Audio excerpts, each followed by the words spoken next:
दिल्ली के लाल किले के पास सोमवार शाम हुए एक कार धमाके को अमेरिकी विदेश मंत्री मार्को रूबियो ने साफ तौर पर आतंकी हमला करार दिया है। रूबियो ने भारत की जांच एजेंसियों की तारीफ करते हुए कहा कि जांच को बहुत ही सावधानीपूर्वक, संयमित और पेशेवर तरीके से अंजाम दिया जा रहा है। अमेरिकी विदेश मंत्री ने यह बातें कनाडा के नियाग्रा में G7 विदेश मंत्रियों की बैठक के दौरान मीडिया से बातचीत में कही। रूबियो ने कहा, भारत को इस मामले में तारीफ मिलनी चाहिए। वे जांच को बहुत संयमित, सतर्क और पेशेवर ढंग से कर रहे हैं। यह साफ तौर पर एक आतंकी हमला था। एक कार में भारी विस्फोटक सामग्री लदी हुई थी जो फट गई और कई लोगों की जान चली गई। उन्होंने आगे कहा कि भारत के पास तथ्य आने पर वह उन्हें सार्वजनिक करेगा। उन्होंने यह भी बताया कि अमेरिकी पक्ष ने मदद की पेशकश की थी, लेकिन भारत इस जांच में बहुत सक्षम है और उसे किसी विदेशी मदद की आवश्यकता नहीं है।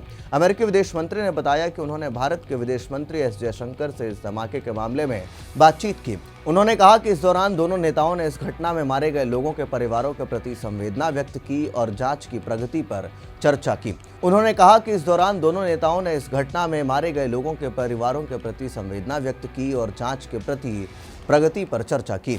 रूबियो ने जोर देते हुए कहा कि अमेरिका इस मामले में भारत की क्षमता और पेशेवर रवैये की सराहना करता है। गौरतलब है कि इस धमाके के पीछे व्हाइट कॉलर आतंकी नेटवर्क का लिंक सामने आया है। प्रारंभिक जांच में यह पता चला है कि इसमें पाकिस्तान स्थित संगठनों जैशे मोहम्मद और अंसार गजावत उल हिंद का हाथ है। भारतीय जांच एजेंसियों ने इस नेटवर्क की पहचान की और मामले की जांच को व्यापक स्तर पर आगे बढ़ाया।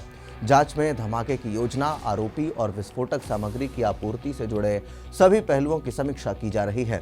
इस भयावह धमाके में अब तक 12 लोगों की मौत हो चुकी है, जबकि 20 से अधिक लोग घायल हुए हैं। घायलों में कुछ की हालत गंभीर बताई जा रही है। स्थानीय प्रशासन और सुरक्षा एजेंसियों ने लाल किले और आसपास के क्षेत्रों में सुरक्षा कड़ी कर दी है। आसपास के क्षेत्र को सील कर दिया गया और जांच एजेंसियां घटनास्थल पर विस्तार से सबूत जुटा रही हैं। रूबियो और जयशंकर की मुलाकात G7 विदेश मंत्रियों की बैठक के दौरान हुई। बैठक में द्विपक्षीय रिश्ते, वैश्विक सुरक्षा, आतंकवाद विरोधी प्रयासों और अन्य महत्वपूर्ण अंतर्राष्ट्रीय मुद्दों पर चर्चा की गई।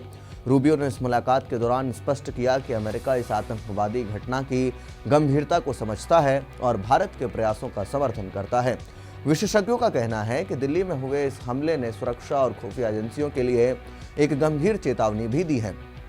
उन्होंने बताया कि व्हाइट कॉलर आतंकवादी नेटवर्क की पहचान ऐसे समूहों को उजागर करने में महत्वपूर्ण होगी जो अपनी गतिविधियों को सामान्य पेशेवर चेहरे के पीछे छिपाते हैं।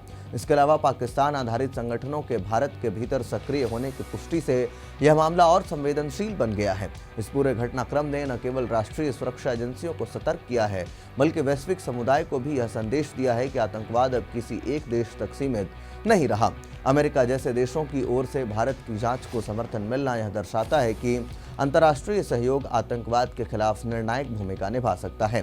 दिल्ली धमाके ने देशवासियों के मन में सुरक्षा और सतर्कता के महत्व को दोबारा उभार दिया है।